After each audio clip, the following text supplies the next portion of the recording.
going on, guys? The Guys Report here, another banger video, and there are a lot of factors that make a story great. Plot, action, and characters are all key contributors to a story, but in my opinion, the biggest contributor to a story is world building, because at the end of the day, it's really fun to just get sucked into a completely different world and to get engrossed into the story that they're telling.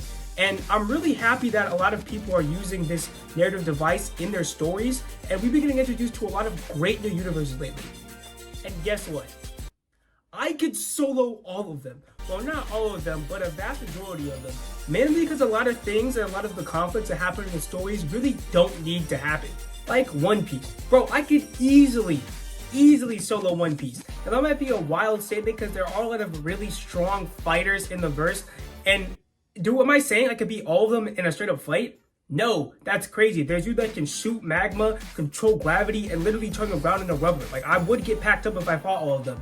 I'm not saying I would beat them, but I am saying if you put me in the Grand Line, I'm becoming the Pirate King and finding the One Piece in less than 2 hours. Now that might be a wild statement because the entirety of One Piece has been going on for like 20 years, but in continuity, the story has been going on for only 2 years. And it's really been going on so long because the Straw Hats decided to take the scenic route and visit literally every single island. Now, I'm not Luffy, and I really don't have to do all that. Like, come on, bro. You're really telling me I have to visit Long Ring, Long Land? Like, what are we talking about? If you think about it, if you want to find the One Piece, the only islands you really need to go to are Fishman Islands, so you can go to the New World, Wano, Zou, and Whole Cake, and then wherever the last Poneglyph is. And I'm doing that easy. Now, it might be a bit troublesome to get into Wano and Zou because it is tough to scale, but bro, I can get into freaking Whole Cake no problem, bro. All I have to, like, no one's afraid of Big Mom. All I have to do is give her a cupcake and I'm good.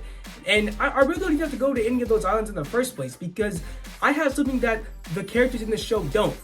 Google. Alright guys, well, you're in for a treat today because guess what? We're finding the One Piece. Now I'm just gonna go into Google here. I'm just gonna type the One Piece. Alright, hit enter.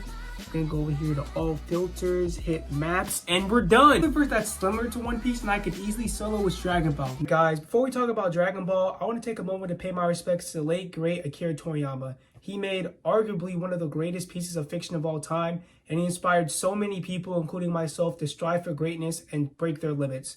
So, Mr. Toriyama, on behalf of everybody, thank you. Now everybody calm down. I can already hear the Goku stands viciously typing in the comments about how I'm absolutely tweaking out of my mind and they're already making a list about every single person that Goku could solo. But the funny thing is that it's possible for literally any character in Dragon Ball to become the strongest. There are literally 7 magic balls that can grant you any wish and everybody just forgets about them. Like, it's funny, dog. In Dragon Ball, everybody uses the Dragon Ball so casually. In Superhero, Bulma literally used the Dragon Balls to give herself a yacht. All I have to do is just pull granola and wait to become the strongest in the universe, and I'm pretty much chilling. The only issue I run into is finding them, but then again, that's what we have Google for. Guys, you don't even understand. Today we're really cooking. We're fighting the Dragon Balls and the One Piece in the same video. Now look, I'm just gonna go up here, type the Dragon Balls. Alright, now we're gonna go over here to all filters, maps, and we did it. So we've got The Walking Dead, and this is another one that's pretty light. Now, I haven't read the comics, I've only seen the TV show, and I'm only going based off what I've seen in the show. And what I've seen in the show, it's looking pretty light. Like, there's not really anything I'm really too worried about. Like, the zombies aren't even the scariest thing in the show. Like, at the end of the day, they're basically just normal people. Like, they don't get any superpowers or anything. They're just normal people that are basically just brainless and just, like, walk mindlessly. Like, I remember in the early seasons of the show, it was pretty funny because, like, there'd literally be a zombie slowly, like, walking and growling, and it would just sneak up on people. Like, if you actually get snuck by a zombie, you deserve to get turned. Like, it's not the zombies in The Walking Dead you have to be worried about, it's the people, because I really don't know what it is about the zombie apocalypse that makes people to absolutely lose their freaking mind. Like, again, you have to survive, but you don't have to become, like, a super villain. Like, if I run into somebody like the governor, no. If I run into somebody like Negan, I promise you I'm absolutely cooked. That's why in order to beat a zombie apocalypse, you really have to be smart. Like, all you have to do is just get, like, a farmland or, like, a house in a rural area, like a shotgun, and at the end of the day, you're pretty much chilling. Another verse I think I've got in the bag is Demon Slayer. Now, I am getting this one off a technicality. I think Demon Slayer takes place, like, in the early 1900s, so I think if I had some modern weaponry, I'd be okay.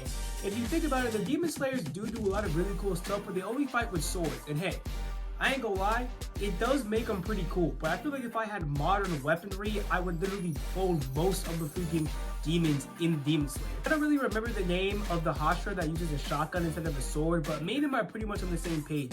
The only issue I think I'd have is that some demons are faster than the speed of sound, so it might be hard for me to hit them.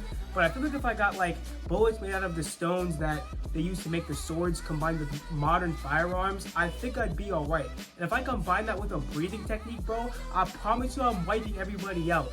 Like, it's all fun and games until I hit somebody with a Glock breathing, first form, Glock spinning. Yeah, guys, that's gonna be the end of today's video. If you enjoyed it, please be sure to like and subscribe, and comment down below the versions that you think you could solo. But yeah, guys, I really thank you for watching. Thank you for supporting the channel. I'd like to hit 1,000 subs soon, so definitely smash that subscribe button and turn on the notification bell if you want to see more. So yeah, guys, thanks for watching. God bless y'all and have a great one. Peace.